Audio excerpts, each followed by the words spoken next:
Does the quiff look okay? Hey guys. Hey!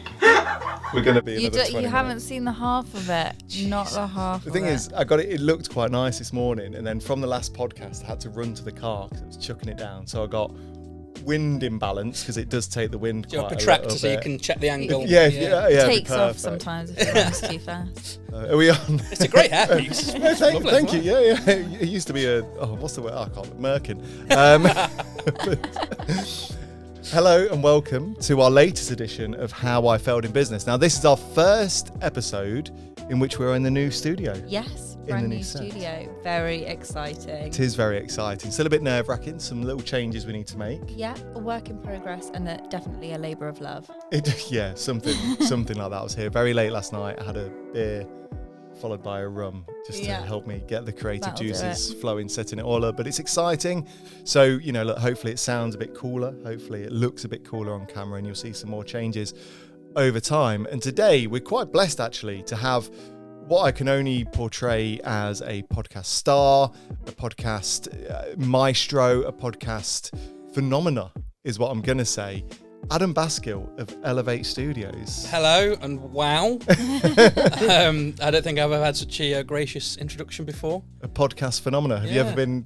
I got called a podcast wizard once, I think, but not quite. Yeah, that was... Podcast phenomena is better because that's a Yeah. PP. Yeah. You can break that down to the two P's. But look, I've been a big admirer of your work and what you've been doing at Elevate for quite some time. We have met before. But you definitely didn't forget. You 100% forgot. So obviously I know you well enough. Sophia knows you quite well. But just for the audience, who are you? Why are we calling you a podcast phenomena?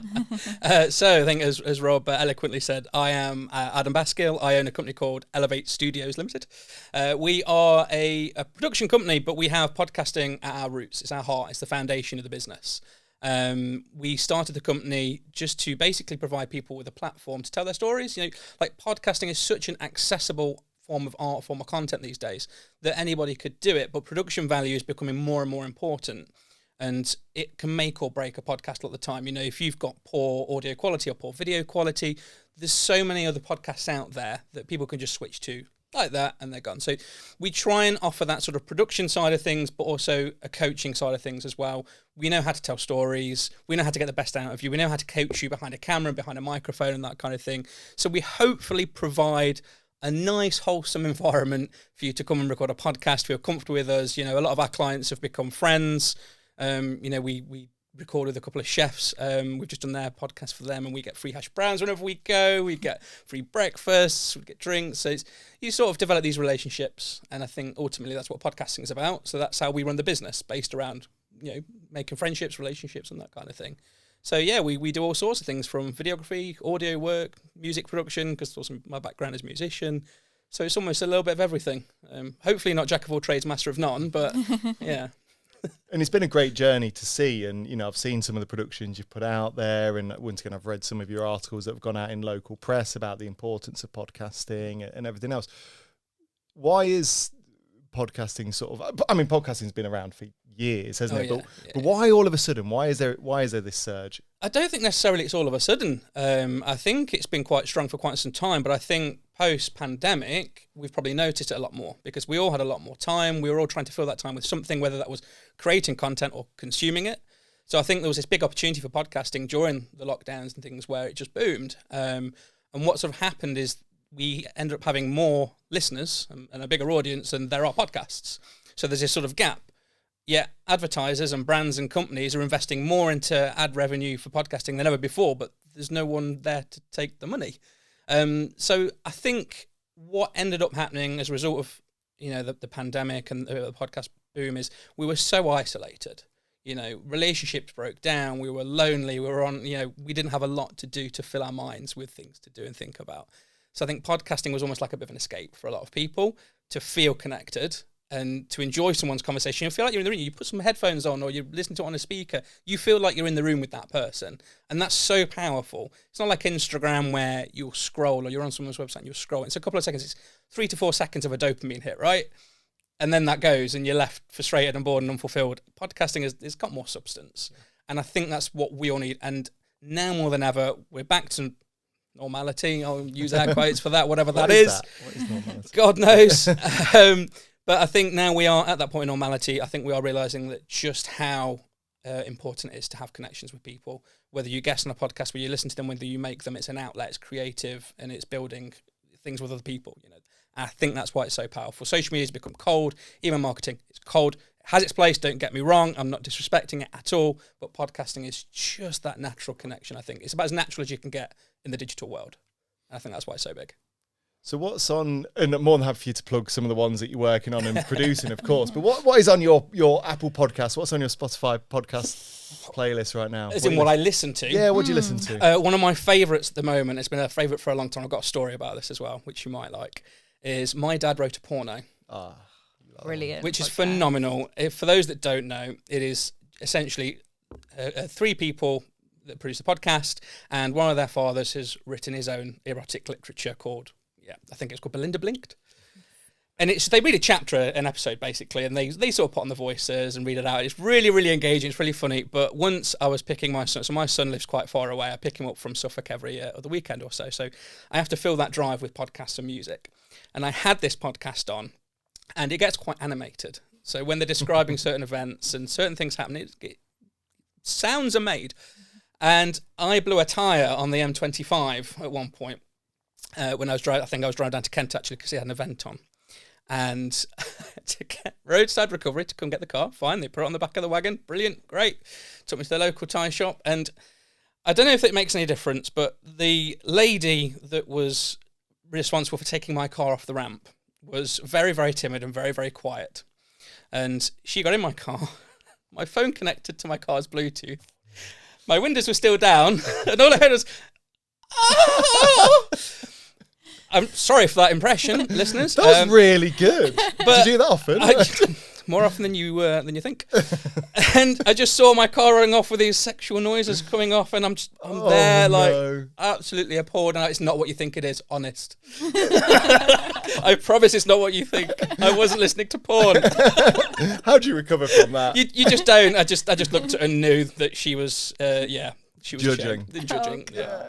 Oh, that Bluetooth has caught out a lot of us. Not me personally, but I've seen photos of taxi drivers, and on their dashboard it says like the name of a video they may have recently been watching. I'm not going to name any names. So what's that? So my dad's written. My Dad Wrote a Porno. Yeah, so that's on the list. High performance podcast. I really like that. I listen to brilliant. That. Yeah. Do you find it just a bit too like? Oh. I have to be in the mood for it. It's very heavy.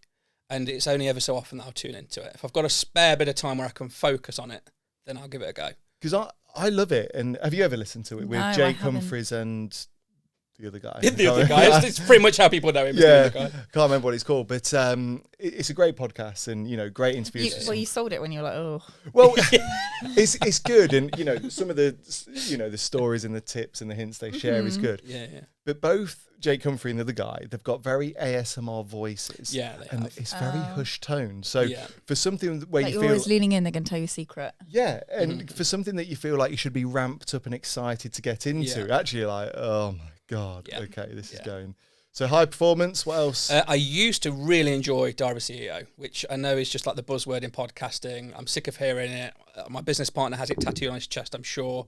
But my Lord, it's just gotten so stagnant now, and it's just an advertising platform. So not so much anymore, depending on the guest, but I do enjoy it. And I think personally, I've learned a lot from the production side of it and how he engages with the guests and the research that he does. He's great on the podcast. He's such a great host. As a host, he's fantastic. And looking behind the scenes, like how they test the videos and things and the captions, it's just, I love it. I think it's great. They've obviously got the budget to do it and stuff, but I'm more into like the light-hearted stuff at the moment. It's like My Dad Wrote a Porno. I like Off Menu with Ed Gamble, and it's brilliant. I love that. Brilliant. It's nonsensical, silly humour. I love it. Yeah, right on my street. But I think those kinds they show the if you can make let's call it a show, an entertainment piece, like the desire to want to listen is so much higher than just people talking. 100%. Isn't it? If you can add that creative bit in, and look, we've got the Diary of a CEO book on my granddad's bookcase. Your bookcase. But it's my bookcase. So I'm recently moving house, and basically a lot of the things you'll see in the studios now are just stuff that the girlfriend who I'm moving in with doesn't want in the house. Yeah. So, I mean, these were a Facebook Marketplace purchase, but yeah, the bookcase wasn't allowed He in. paid for these. They're Paid for nice. I these do chairs. like them. I'm taking the mick out of them, but I do like them. Thank you. We're going to Yeah, snippet nice. that because everyone else hates them. I love them. I'm all for the vintage vibes. Our head of sales, Connor, came in and I think just went, "What the fuck are they?" They've been labelled the granddad chairs, the cuckold chairs, everything else, but like cool chairs. I thought they looked quite smart, but yours is everyone's favourite. A little bit more modern. Yeah. It's nice. It does lean back a little bit, I think. Yeah, but, it's a little bit. Yeah. It does. But so, I mean, love that. And like I say, I love your passion for podcasts. So where does that all stem from? Where if we go back in time, where's sort of like the love for production and sort of audio production come from? So I think it started when I was, 4.5, 5 years old. My mum bought me my first ever drum kit, and it was this plastic monstrosity, really loud, really obnoxious, wasn't musical whatsoever. So I played that, made noise in it for a little bit. As I started to get older, I started taking it more seriously. I bought myself a proper drum kit, had a few lessons, taught myself predominantly for most of it. And in my early teens, I fell in love with music. I fell in love with the audio side of things and telling story through music. And even if I was angry, I was able to let it out and vent. It was such a sort of cathartic thing for me when I was younger. And I just loved that it would connect people, you know. And I think for me, the biggest thing is when I started to gig and perform and play, that even if there was one person in that audience that resonated with it or enjoyed it, or you could tell got something from it, I was like, my job's done. Like, that feels amazing. So I think my love for music was very, very early on in my life. Yeah, my dad used to take me to record shops that I think when I was younger I used to find really, really boring and tedious, but in the end was spending as much time flicking through the CDs and vinyls as he did. Started to go. I turned professional when I was around 15 years old. I started playing, I started teaching, I was gigging a lot more up and down the country and that kind of thing. And alongside that, I was sort of learning graphic design, web development and marketing. I was doing sort of courses I was studying, etc. So I sort of had this sort of musicality, creative sort of outlet, and that sort of translated over into more of like digital work. It's like creating websites, branding, logos, and that kind of thing, a little bit of that, and sort of fell in love with marketing at the same time. So I think a few years went by, and I had a close friend at the time, Leon, who was a little bit older than me, but we were really, really close friends, and we decided to open a music store in our local town. The one that we had before closed down. It was small. It was a lovely little shop, but it just didn't survive. And we thought, in our infinite wisdom, that we should start a music store because there's obviously a gap in the market. No reason why that other one closed down. Like, we'll do it differently. We'll smash it. We didn't smash it. We shut down several years later, but we'll get into that a little bit later, I assume. But I think throughout the period of owning that shop, and I was teaching a lot, I was performing a lot. The shop was bringing a lot of business. We had like an educational side to it as well. Just meeting people and performing music with people and creating things with people was it lit a fire in my belly that I've never been able to put out. I've always been about people. I love meeting new people. And I think, just taking that forwards into audio production and engineering and stuff. I was doing courses in, recording situations, large ensembles. I was doing narration work, audio books, that sort of thing. Anything I can show a mic in front of and a video camera in front of, I was doing it. And that sort of complemented my music quite nicely because I was able to do everything, especially from a podcast perspective. In the early days when I was doing some really crappy like stuff in people's bedrooms and spare rooms where I could create them a jingle or a piece of music, I could do the soundscapes and the sound design, I could make it sound nice. And yeah, I've really enjoyed that, and sort of, like I said, the passion was ignited for it quite early on. Once we shut the shop down, I met Tom and Laura, who own Altitude Marketing, and I worked for them for about a year and a half. Again, a lot of marketing work, a lot of design work, and podcasting just sort of reared its head again. We decided to start a podcast for the agency. We had clients asking if we could do one for them, and I just sort of found myself in that situation again. Okay, I've really missed this, and had a conversation with my wife. I remember saying, I don't actually think I'm employable. I might have made a mistake, and I want to go back into owning a business, which, I ended up going into business with Tom and Laura, who employed me in the first place. And since then, Elevate has grown and grown and grown. It's been amazing. It's been cool to be part of. There's been some, I heard some of my clients of the day mention this term, 50p, 20p, 50p, 20p. And so I looked at him as he was recording. Well, what the fuck are you on about? Basically, he was describing an event where he was nervous and his arsehole was clenching in and out. 50p, 20p, 50p, 20. There's been a couple of those moments starting up in the early days, but we're getting there. There's an image for me. Oh yeah. Don't, I told you I'm a good storyteller. Yeah, it's very descriptive. All I needed was that noise you did earlier, and it would have been perfect. So yeah, it's been a long and varied journey. I've tried my hands to lots of different things. I've had a lot of different projects and stuff. Yeah, like I said, from logo design to music production to videography to selling guitars in a shop. And yeah, it's always been about people for me. It always has been. I think it always will be. Even if I do class myself as very introverted, I think I can be extroverted when I'm with the right people, I guess. You need to be. Definitely. So in the early days, take it back. Obviously, you said that you got your first drum kit. You were 4 or 5. And you said that you were going to sort of record shops and stuff with your dad. Is he who got you the drum kit? Is he who kind of sparked that? Or where did that your love come from? Do you think it was just kind of innate? I'm not quite sure where it came from. I think the drum kit was just something that they got me as a birthday present or a Christmas present, maybe. I don't think it was like, we're going to turn him into a drummer. I don't think there was ever that conversation had. I think it's just, we're going to buy him a drum set. There's a Christmas present. I think they probably weren't expecting me to love it as much as I did. You know, when I say it was a drum set, it was literally 3 plastic drums. It was a bass drum and 2 toms and this plastic cymbal thing on top. I think I know the kind you mean. Yeah. Oh gosh, sell them. You know. Yeah. I thought it was absolutely incredible when I was younger. But yeah, I think I just took to it. You know, I must have had an aptitude for it or natural flair for it, I guess. And sort of, yeah, I just remember all of a sudden the record shops with my dad were far more interesting than they used to be because I had this understanding. You know, I started listening to music and I was picking up the drums a lot more, and that's all I was listening to. You know, if I go to a concert now, I won't be able to sing along to the lyrics, but I can beatbox the whole song to you, or I'll tap it out on my chest, and I know the song beat for beat, not word for word.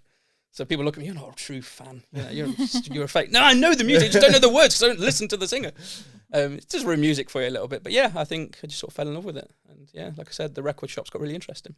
I have probably a more prevalent question, but do you do that with podcasting? Do you feel like you can't enjoy it in the same way where you're like, I can be very judgy, but I have to remember that everyone starts somewhere, and I would much rather support someone starting something than not starting it. I don't care if your production's bad. I might have a giggle initially, like, oh, that's a little bit rubbish.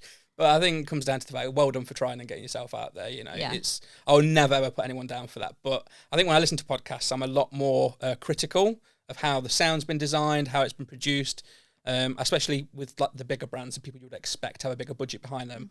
Like Diary CEO, I mean, they use some great equipment and the production's great, but I find a lot of it very amateurish in the way that they've recorded it and the way that they've put it in post-production. Like mic knocks, they're on stands on a desk and things like that. It's just the plosives, they're not filtering out plosives, right? And it's just, I listen to it, I think you should be doing better than that.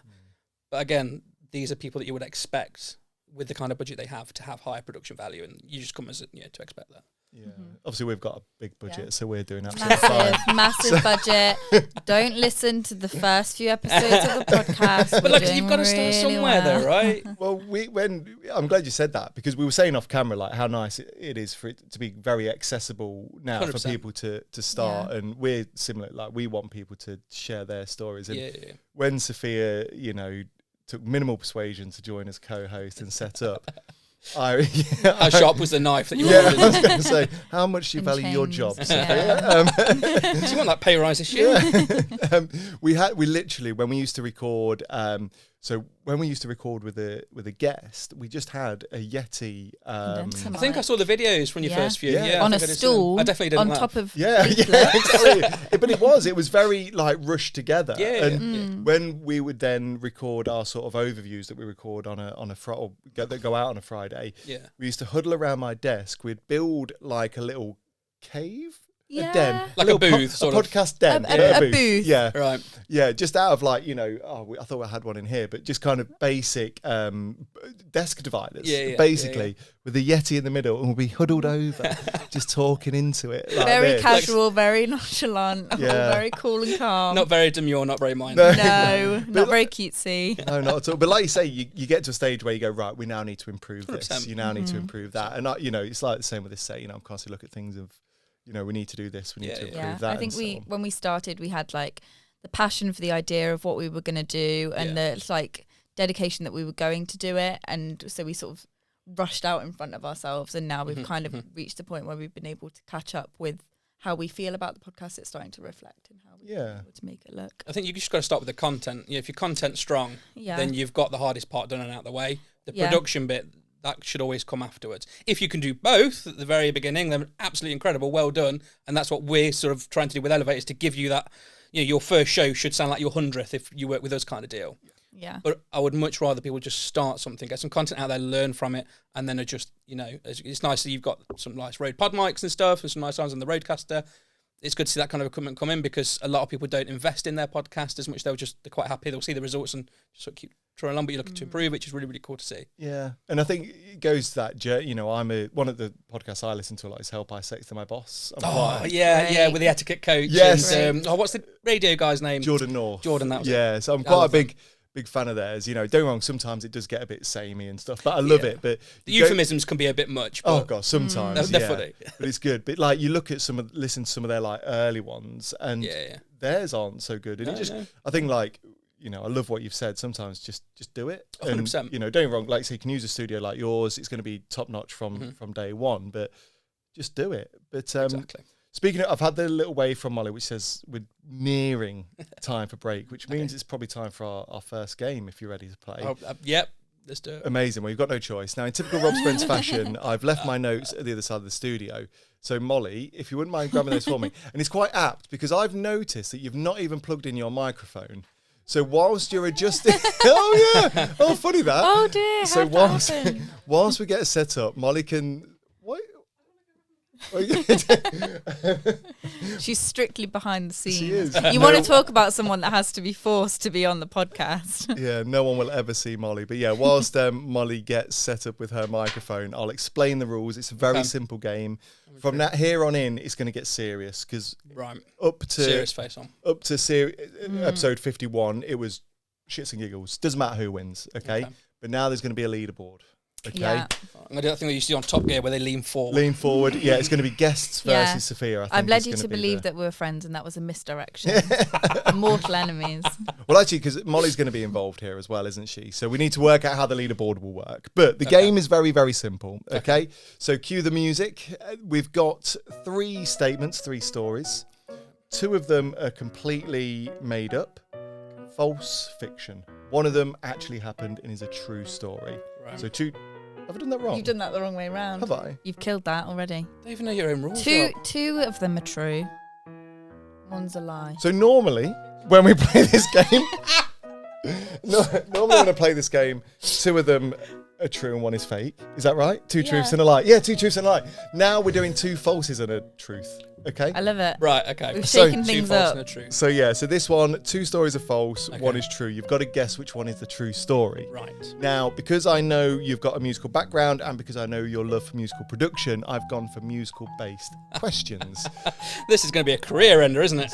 So Molly will play the game alongside with us. Now, we've just encouraged Molly to plug in a mic, but she's not slid up her microphone. So if we can do that, Molly, that would be fucking fantastic. How are you, Molly? You all okay? I'm good, thanks, guys. Sorry, I've set up her microphone disastrously. But do you understand the rules? All good. So we're guessing the 1 true story. The 1 true story in this one. Brilliant. So we're going to start with the Oasis mastering mishap. So in the mid-90s, during the production of Oasis' hit album, What's the Story, Morning Glory, the final mastering of the album went horribly wrong. The band were on a tight deadline and a mastering engineer accidentally destroyed the master tapes for the album's lead single, Wonderwall, by overwriting them with another band's track. The mistake was caught just in time and an older backup was used to recreate the song, but the band were furious and almost switched production companies over the incident. Okay. We've then got story number 2. So this is clearly way before our time. Back in the 60s, when the Beatles were at the height of their fame, EMI made a monumental blunder. The company accidentally released a batch of Rubber Soul records with one of the tracks playing backward due to a pressing error. Fans were confused, with some even believing it was an intentional artistic decision by the band. EMI quickly recorded the faulty records, but a few copies still circulate among collectors today. And finally, we're through to the Sex Pistols. In 1977, the Sex Pistols signed with A&M Records in a highly publicised event outside Buckingham Palace. However, within 6 days, the deal was dead. The band's notorious behaviour, including allegedly trashing the label's offices and threatening staff, led to A&M scrapping the contract and destroying 25,000 copies of what would have been their single, God Save the Queen. The Pistols then went on to sign with Virgin Records, where their single became an infamous hit. So just to be clear, 2 of those stories are made up and 1 is true. Any initial thoughts, Adam? Not a massive Sex Pistols fan, never was. But that sounds like something that they do. I really wouldn't put it past them.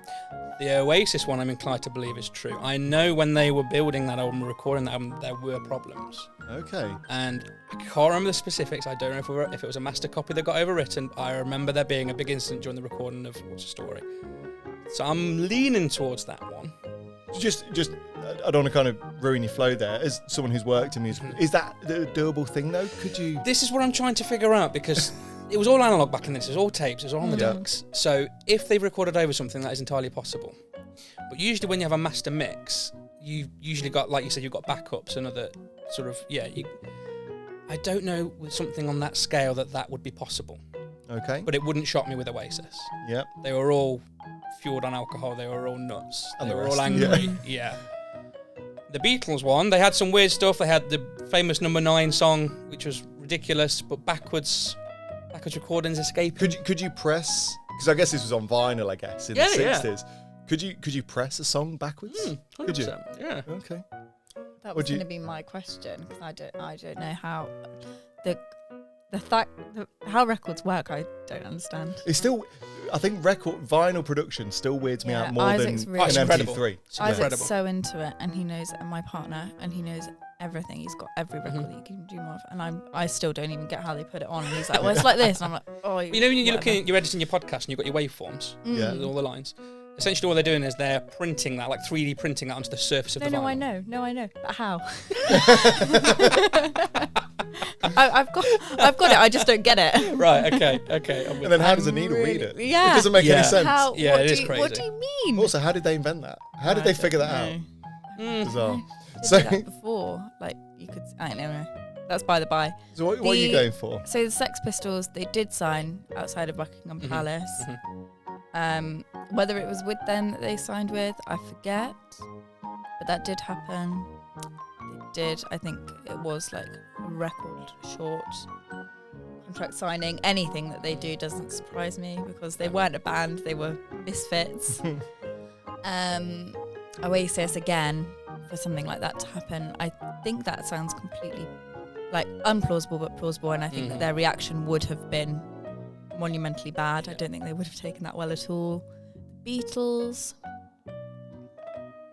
everyone was on so many drugs back then. I think mistakes were constantly getting made. So again, Molly, any thoughts from yourself? I generally have no idea. Have you ever encountered a vinyl listening to it backwards? Have you ever? No. What about Sex Pistols? Do you know much about Sex Pistols? No, I don't really. I have no idea. Is this one completely above you? Yep. Good. Molly's like, you lost me here now. I was going to say, at least the microphone's in now. So I'm going to have to rush you for an answer here. Which one do you think is the true story?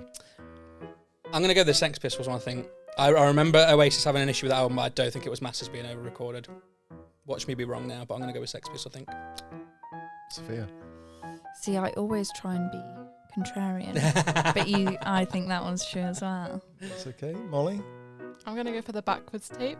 The Beatles. The Beatles, okay. Why do you think it'd be that one? No idea. Because you asked me. So, I can confirm that the Oasis story is made up. The Oasis story is fiction. So they did have their share of production challenges, but there was no incident that we know of involving the master tapes for Wonderwall being overwritten. So that leaves us with the backwards Beatle release and the Sex Pistols signing fiasco. And I'm going to reveal that on this occasion, Molly is wrong. Therefore, the Sex Pistols signing fiasco is the right answer. So well done. On this occasion, we got a bit of a tie going on. So there's been loads of obviously myths and legends about Beatles and art history around some of their music. No official release of Rubber Soul had tracks playing backward due to a pressing error. And then finally, yes, Sex Pistols is a true story. It's hard to not believe, isn't it? Yeah. Sex Pistols, they had a brief and chaotic stint with A&M Records, and it's a well-known part of punk rock history. So, thanks for playing Fail or Fiction. How was your experience of playing that game? Best experience I've ever had in my entire life. That's great. Can we clip that? That'd be perfect. Thank you very much. Well, we're going to take a very short break for a quick word from our sponsors, and we'll be back in just a second. Now, it's no secret, when you joined Paragon Sales Solutions, you came from a marketing background, bit of a sales background, but I put you through one of our online sales training courses. Can you remember that? Absolutely, I do. Was it good or was it bad? It was bang on my first day, and you know what?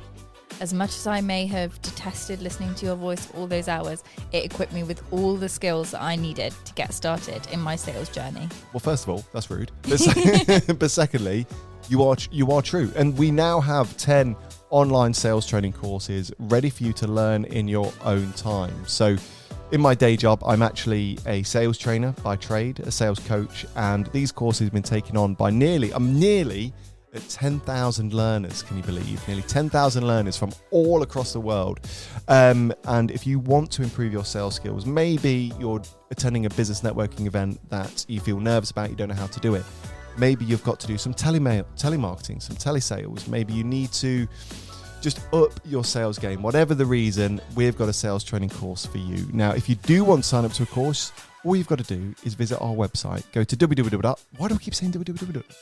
ParagonSalesSolutions.co.uk. Find the little button that says online sales training courses. Enroll there. They're very cost effective. You can do them at home, at the gym, maybe not in the swimming pool because your phone will get wet, but you can do them anywhere. And they've had Sophia's seal of approval. They are Sophia stamped. Absolutely. Sophia stamped. Could you believe it? But do go sign up to those, and I look forward to working with you very soon. Hi guys, and welcome back to How I Failed in Business. We are joined here still with Adam Baskill from Elevate Studios. And just before the break, we were talking about sort of you owning your own business, or running this music store, and that maybe not really working out in the end. If you wanted to maybe tell us a little bit about how that sort of happened. Yeah, of course. I think, so basically what happened is that the town where we lived had a music shop that shut down. It was this little tiny shop, lovely, very quaint, but it didn't do a lot. It was too small. So I ended up closing down. And I think in our infinite wisdom, me and my business partner at the time, I'm close friend, Leon, thought, look, we both teach music, we both play, we both sort of have a professional background. Maybe we could launch a music store and somewhere for education and servicing and that kind of thing, and put that back into town, create a bit of a hub. What we completely underestimated was the weight that digital purchasing and purchasing online carries, especially in the music industry. And this, I remember going back 7, 8, 9 years ago or so when we first opened, and we also underestimated how much money and resources we should have put into marketing. So at that point, I was only studying marketing and that kind of thing. I had very limited knowledge of it. I knew how important brand and design was and all that kind of stuff, but this was my first time opening something that was more retail heavy. And we had some very big players in the industry with huge online presences, huge warehouses with very low overheads. We had a modest sized shop. It wasn't huge, but it was enough for several drum kits, several walls of guitars, amplifiers, keyboards, that kind of thing. And we were up against business rates on the high street. Rent was very high. Utility costs were very high, and we thought when we were meeting with suppliers and sales reps and things prior to opening, you'll make 45 to 55% profit margin on this. That's what we recommend for the RRP for this. This is your trade price. This is the margin, etc. We thought, brilliant. Why is everybody not doing this? I could sell a keyboard that I can buy in at 50 quid and sell it for 280. This is amazing. You can't. It just doesn't work like that. So we quickly realised how wet behind the ears we were and how naive we were. Margins were completely trashed, and we'd end up getting, I think a lot of people could probably relate to this and probably do it. They'll go into a shop, try it out, see it, and then buy it out as they go out the door. No matter how much of a personality how nice you are, or how amazing of a salesperson you've been, they're still going to walk out because price is the bottom line. So we moved shops a couple of times. We moved to a better position on the high street with less rates and slightly lower rent, but same size building, which really helped us. But it wasn't enough. The footfall was far too low in the town. The time was dying anyway. I think the council were doing a lot to basically stop people using the high street. And we just we called it quits about 2019, just before the pandemic hit, which was almost like a sign. Near enough a blessing. Yeah, it really was. We were already struggling at that point. Yeah, we tried everything. I mean, I'd even started to work with a Italian piano manufacturer called Dexibel. And they flew me over to Italy for a few days. We were helping to design a UK version of their website, and we were basically trying to create the brand for them under our music store as the UK, And, we did some big things, we did some cool things, we did some different things in marketing. We had bands playing outside the shop, we had coffee evenings and all that sort of stuff, and merchandise, and it just wasn't enough. I think we had to basically just admit to ourselves that retail on this scale is very, very hard, and unless you have a huge, huge warehouse full of stock that you can buy in by the pallet and sell at bottom prices, it's not going to survive. So yeah, we called it quits, and I think as I said or alluded to in the first part of the episode earlier, was that I'd always sort of done marketing and sales and that kind of stuff on the side, so I had that sort of going. That was another passion of mine. I carried on teaching music, doing a little bit of freelance design work, freelance marketing work, and I was producing podcasts and stuff freelance as well. So that was sort of all ongoing. And then I met Laura and Tom of Altitude Marketing Limited a few years ago. I became their first employee. I thought after COVID and the pandemic and my teaching moved to online, and I no longer had the business. I think I was a little bit, deflated, I guess, coming out of the pandemic, and I wasn't performing as much. I think the love for music had started to dwindle, and I wanted it to be a passion project again. I didn't want it to be my job, so I thought, right, I'm gonna try employment. I'm gonna see how we get on with employment and see how that works. I've not done it since I was like a really young teenager, so we'll see. And to be fair, I loved it. Laura and Tom were brilliant. They were great in the early days. We accomplished so much in the first sort of year or so. The team grew loads, and I think just after a year and a few months, it was sort of okay. So I think they noticed it, and I noticed that I was starting to probably not struggle, but I think I wanted to become a bit more independent. I missed that business ownership buzz, that challenge. I missed it. We had a conversation, and we thought, right, that's when Elevate was born, basically. I don't know if it was me realising that I was utterly unemployable, or if it was Laura and Tom realising that I was unemployable, that we came to that agreement. But yeah, and since then, we've just been sort of trying to grow the business, trying to find our identity and find what makes us us at the end of the day, which I think is the most difficult thing for any business to do, is to find your identity and your why. Why you're doing it and how do you want to come across to people. Those are the two most things for me that are most important. During that, great, I really appreciate it. Do you mind if I ask, what was the name of the music shop? Fugue Music Limited. Okay, and where was that based? Sorry. Long Eaton in Nottingham. Okay, right, yeah, okay. Because I was having this conversation, because I don't like to brag about it, but I play bass and I sing. But Slapping the bass. Yeah, slapping the bass. And when you were saying earlier about listening to the drums, that's a lot of what I listen to in music. I listen to the bass. I literally just pick out the bass. But anyway, because we're talking about how we every Saturday as teenagers we used to go into Leicester City Centre, would go to. I think it was Academy of Sound. I think it was something before that. Yeah, maybe. Academy of Sound, I remember that. But I don't think there's any music shops around. And I assume it's for the same reasons that you've had. Like you say, people would go in. I'm sure you banned everyone that tried to play Stairway to Heaven. I have no doubt. Did you have like a band music list? We didn't have a list. If they played it, they just got something thrown at them. Yeah. Okay, that's fair. Like, get out of the shop very quick. Thanks. But then they'd go home, like say, buy it online and stuff. They'd do it in the shop. They would do it in the shop. What do you mean? They would sit on Amazon on their phone in the shop. What? And order it in front of us. No. Yeah.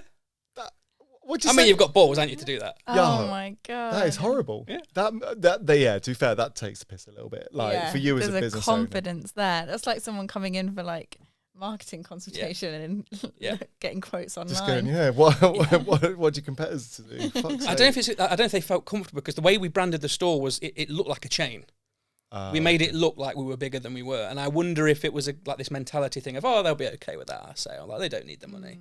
But in actual fact, I was driving up a banged up Vauxhall Insignia that barely ran, and So, I mean, I had another question about the being unemployed, which we might come into in a second. But if you kind of alluded to something earlier, but if you could go back, let's say you could go back and say to your older self, what key thing or a couple of things would you say to keep that business running? What kind of mistakes would you fix, if there were mistakes? Well, there were loads of mistakes. I don't know if it was so much mistakes as it was just state of the industry. I think that might be easy for me to say. It's not my fault. It's the industry. It was a high street, etc. There was a lot of mistakes we made. I think if I was to go back to my younger self and try and save that business, or give myself advice to save it, I don't know what I'd say. Don't open a music shop would probably be the first thing. I think it would probably to be more along the lines of have more confidence in the value that you provide. It's something I've always struggled with, is either selling myself cheap or not having enough faith in what I do. And ultimately, I think people pick up on that. And I'm not talking about arrogance here. I'm talking about confidence. Confidence that's based in real stuff. Things that you've done, things you've accomplished, and things you know about, and you've got expertise in. That's confidence. And I think looking back, if I could tell myself one thing, just be confident. Don't be a dick. Don't be an arrogant arsehole. Be confident and just be more yourself. Feel free to be more yourself. I think I used to put on this image or this false facade and stuff with customers and clients and business professionals like sales reps and that kind of thing. And it just sort of wasn't who I was, I think, at the end of the day. So I think it's just a case of looking back and go, just be yourself. Like, enjoy it, and people will get on with you. And if they don't, they're probably a knobhead anyway. So don't worry about it. I can't please everyone. No. People listen to this and think, what an absolute buffoon. Some people might think, he's brilliant, but yeah. I agree, 'cause you mentioned something off camera. We hear it a lot on this show, don't we, about imposter syndrome. Is that, if you were to label that, is that what you consider 100%. I hate the phrase imposter syndrome because of what its connotations are. You think of the words, you've got imposter and syndrome. Imposter is a fraudulent identity. You're doing something illegal. That's not right. It makes you feel like crap. Then you've got syndrome. There's something wrong with me. It's medically incorrect. There's something wrong with my brain. It's a horrible phrase, imposter syndrome. I hate it. But everybody has it. And I think it just comes down to that confidence, self-esteem thing, and external factors like the societal factors and things like that have influenced you over your life. And I think some of us aren't set up in the best way. Some of us are. We are privileged in how we are brought up, or we are not so privileged. And I think despite that, imposter syndrome can sneak up on anyone. Absolutely. It is something. Sorry. No, you go. It's something that I've spoken about quite a bit on the podcast with me struggling to do the podcast. Yeah. Obviously, I think I'd been in the business only a couple of weeks, really. If not even a month. When Rob asked me to do the podcast. Really? It was as early as that? Yeah. I assumed you'd been here longer. No. So I just sort of joined, and Rob was like, I've got this idea. And he knew he'd got you, didn't he? He knew. At that point. Here's what we've got going on. And I was like, go on. And I was so excited to do it. And I was absolutely petrified. And it was really this thing of no one knows that shouldn't be here. Yeah. It's just this feeling of... But you should be here, you just feel like you shouldn't. Exactly. It's but horrible, isn't it? This driving force of like, oh, I'm wearing a mask, but no one else knows it. And how did you get over that? Was it just a case of doing it? Hold on, who's the host here? Sorry. This is the host side of me coming out. I'm not used to being this side of the mic. I just think it's what is so beautiful about confidence is that only you know when it's real or when it's not. I like that. And I really had this thing of, if I am that person every single day and I decide I'm going to present myself in a certain way, one day it will happen and I'm not presenting myself that certain way. I've become this. Yeah. And I think that just came with time. And now we're at 52 episodes and I think I'm about there. Like sort of manifesting it, really, aren't you? Exactly. That's Rob's favourite thing to do. Yeah. I mean... I was talking about you earlier, actually. I was a guest on the Gary Parsons Leader in Disguise podcast, and we were talking about you. And because I think that's how imposter syndrome really comes about. Because if you look at it, so if you hear Sophia's story, didn't feel like I should be here, that kind of thing. I remember Sophia came into the business really confident, really proud, really brave. And I remember very early on, I think it was in the first week, you really got heavily involved in, I think, 2 of our marketing videos. So one was just a really simple, it was just a story, I think, of you ringing a bell when you got your first lead. And then the second one was it Women's Day? No, it was Valentine's. Yeah. Valentine's Day. It was when the Anyone But You thing came out. Yeah, and you really got heavily involved in that. And then we did, basically what happened was we'd planned to record an episode and the guest didn't turn up. And we'd got everything. This was when we used to record over the road. We had everything set up. It's like, well, we've got the place set up. We may as well do something. And it was just at the early stages of like a bit of a pilot of the How I Failed in Business podcast as we've got it now.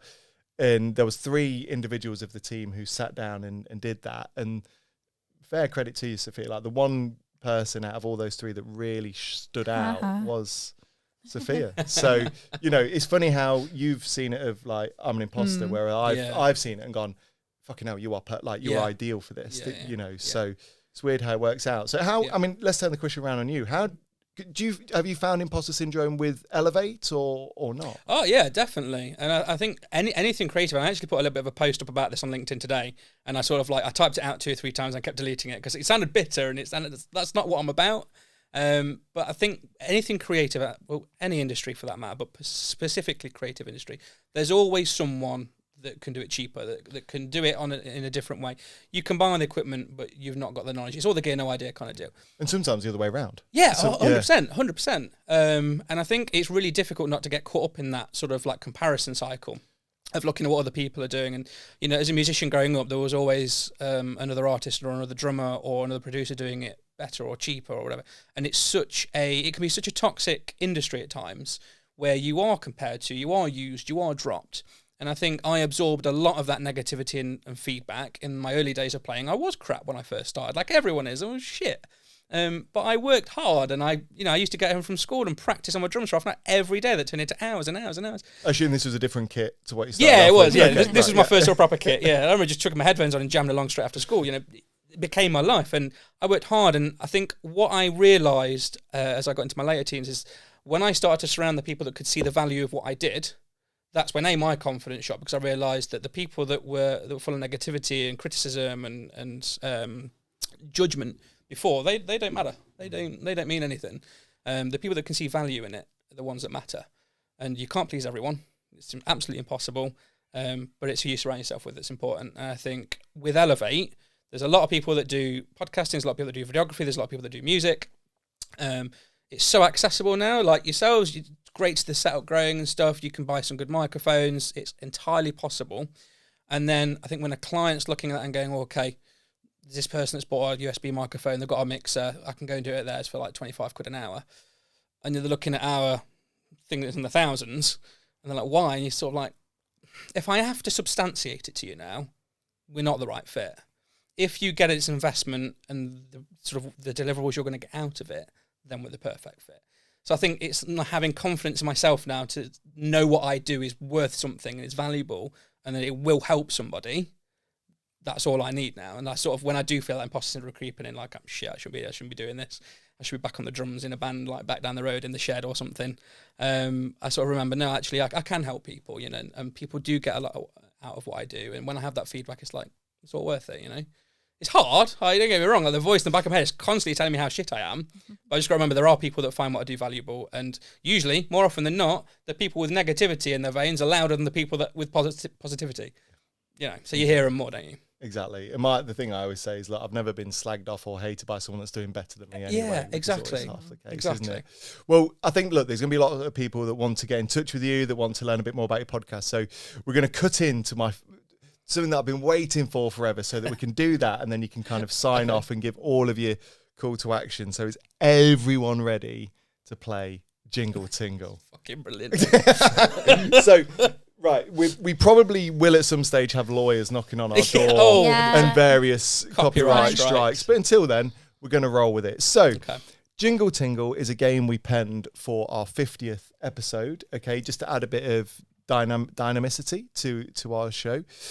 The idea with Jingle Tingle is I've scoured the archives, okay? I've hunted down old jingles, old adverts. The ones I've chosen today, I'm going to say are probably the 90s. There's one that's probably more the noughties, maybe. But yeah, sort of our kind of era, dare I say.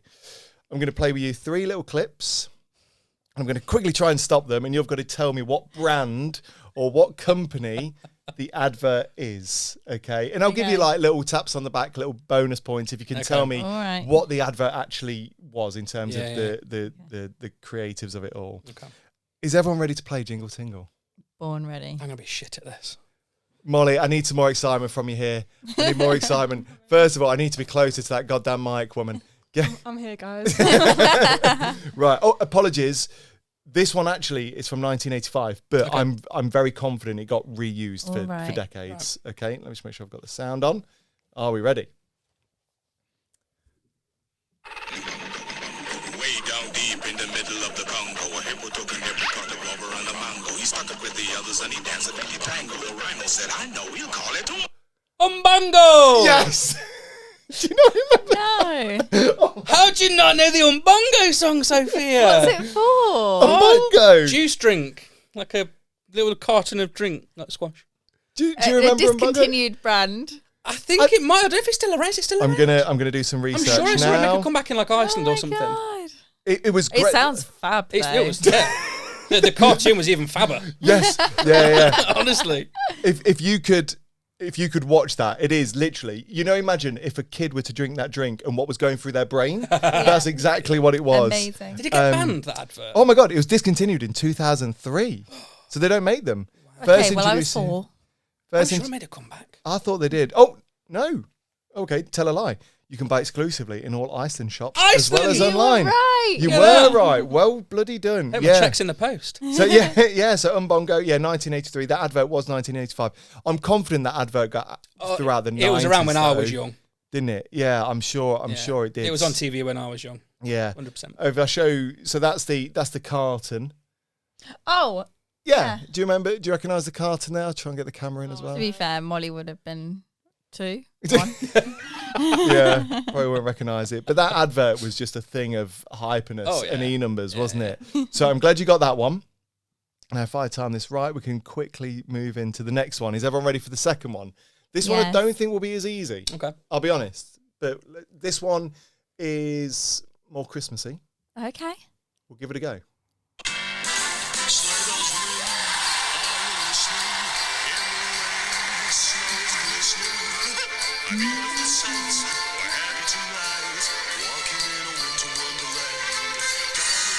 Any ideas so far? I mean, obviously you know the song, but So Winnie the Pooh singing it?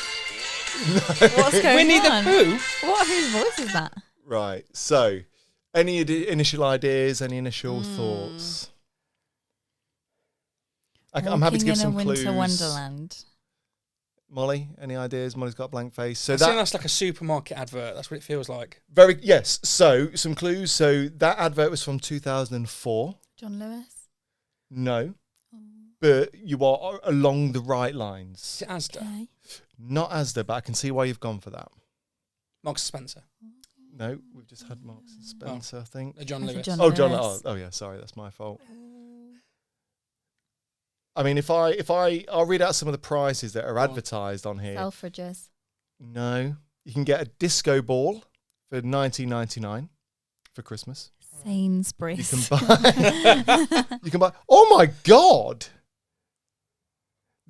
Right. So you can buy luxury crackers for £12.99, which I think is expensive personally in this day and age. So the reason I've said "oh my God" because I'll have to show. Let me take a screenshot. There is a female Santa with her pants out. On the advert? On the advert, wrestling with a polar bear. That's got to be Aldi, hasn't it? This is... but this shows... We're moving into little territory now. I don't think you could get... Oh, and if you do this, she's gyrating. Right, I need to save that for later. So, we know what Rob's doing tonight. So you've got a Disney TV and DVD combo, $169.98. Oh my gosh, Argos. Oh, you're getting so hotter. An exclusive Christmas tree Ferrero Rocher set for £6.99. A PlayStation 2 for £80. Come on. Toys R Us? I'm going to have to give it you, aren't I? Yeah. So, final clue.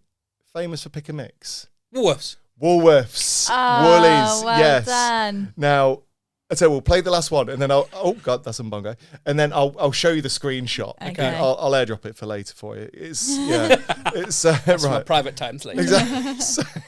So, right, let's move on to the next one. So that was Woolworths. Now this one, I'm not too sure of the age. I think this was 2000s. Okay. This was a great one. Trip through the decades. Daddy Biscuit Boy sets out. Then to the lake to splash about. A lake of purest. I've not got a clue. No clue? No clue. I heard Biscuit Boy. Yeah. Little Biscuit Boy. It's about Biscuit Boy. Let me. I'll show you a little. I'll show you what Biscuit Boy looks like. He's exactly what you'd imagine Biscuit Boy to look like. That is what Biscuit Boy looks like. He looks like a biscuit. I remember Maryland. Yeah. No. I remember him. That's Biscuit Boy. Now, this is a what's the word? A something herring. A red herring. Red herring. It's not about biscuits. However, biscuits goes very well with this product. Milk. Could be. Cravendale. Oh yes, it's Cravendale. Well done. So yeah, Good job. well done. Oh, sorry, I probably gave you too much of a clue there. So yeah, so that was a Oh my god, that was a Cravendale. Can't go escape it now. That was a Cravendale advert with Mr. Biscuit Boy and his parent. There's Biscuit Boy's parents. I remember that advert. Yeah, I remember and it. he jumps into the river of What a locked off memory. Wow. exactly. So let me just show you the gyrating. That's Oh my god. Oh, Yeah. she's going for it. Wow. so. I'll Santa's not anything coming this Christmas. At least it'll be a white Christmas. That's I don't know if I'll try and zoom in on that, but it might be very out of focus. But that is, and she's like wrestling with a polar bear with whatever's going on. Don't think you could get away with that. No. In this day and age. No. Could you? But what do you think to playing Jingle Tingle? You know what? That has been the highlight of my 32 years on this planet. Thank you. I mean, what more could you Nice. want other than I'm Completely so fulfilled. honestly, you have no idea how happy I am. We can finally play. We've been waiting for so long. I know. And the thing is, if I'm honest, I think I get the best bit because I'm the one that gets to go through all of these and hunt them out. So thanks for playing Jingle Tingle. Oh, you're a welcome. good bit of fun. So we're probably having in for Molly. Molly. I assume we need to wrap up. Perfect. So look, there's 101 things that I think if we had the time we'd go through, and it might be worth us, maybe doing another episode with you. And we're on your podcast, recording on your podcast tomorrow. So tell me about the podcast that you have. So we're going to get the ropes out first, and then the blindfold. 50 Shades of Adam Baskill. Oh, yeah. So we have a podcast called Business on a Beanbag. It's a little bit similar to this, to be fair. It's just conversational, business owners, leaders, entrepreneurs, everyone in between. Anyone that's got a cool story that wants to talk about it is welcome. So we cover everything from leadership, mistakes, advice. But what we try and do is we try and find more about the people behind it as opposed to just the business side of stuff. We try and have more of the personality and the personal stuff in there. And then we have my favourite bit, which is the questionable questions segment at the end, which is just stupid, bordering on offensive questions. Would you rather have tits for hands or hands for tits? That kind of thing. Nice. So there's quick fire. So you've got those to look forward to. So I'm just thinking about that. Tits for Hands for or tits. Yeah. Hands for tits. Tits for hands. Hands for tits. Okay, so I'm going to think about that It's all food night. for So thought. it is. It's yeah. deep. It's deep stuff. Yeah. I'm gonna think about that while I'm looking at Woolworth Scale. I mean, look, I'm really looking forward to tomorrow. Have you ever interviewed two people at once? Yeah. Oh, yeah. okay. We've had a couple. Yeah, here and there. It's mostly like just me and Tom and the guest, but we have had a couple. So you won't be the first. Oh, that's a shame. But it's going to be weird for us, isn't it? I think. Well, it'll be my first guest podcast. Oh. So how exciting. It is a weird, because I was on, like I said, I was on the other side of the mic, similar to yourself, on the other end of the weird, microphone. isn't it? It's really weird. And everything in me was trying to help get the place set up. I was like, do you need to move that there? Is that like, and I was just sitting on my hands like, no, just leave him to it. Leave him to sit it. back and enjoy the ride. But Adam, you've been a great guest. Obviously, a thank lot of you. people want to get in touch with you. A lot of people want to learn more about Elevate Studios. How's best for them to get in touch? They can either find me on LinkedIn, just search my name, Adam Baskill, or there's our website, which is just elevate-studios.co.uk. We're on Instagram, Elevate Studios Limited. We're on Facebook, same username. We're on TikTok, same username as well. Or they can drop me an email at adam@elevatestudios.co.uk. Fantastic. Honestly, Adam, thanks so much for joining us. Thank you for having me. No, thanks for going. One thing we didn't plan out is who's going to round this one off. Who wants it? You or Shall I? I take it? Please do. That'd Go be on then. fantastic. So if you guys want to get in touch with us, you can do so at How I Failed in Business. Wow, just about anywhere across social media. And you can also, if you want to come and be a guest on the podcast, you can send us a DM or you can email us at howifailedinbusiness@gmail.com. For now, yes. Yeah. Yeah. Until I finally set up our website. That's how it's going to remain. All good podcasts have a Gmail account. I Yeah. mean, look at Chris Ramsey and Rosie Ramsey. That's still a Gmail account. Is it? Yeah, I feel better now. There I we feel go. better. No. But yeah, so you can catch us in our overview episode of Adam on Thursday, and you can catch us. It's because one came out today. But yes.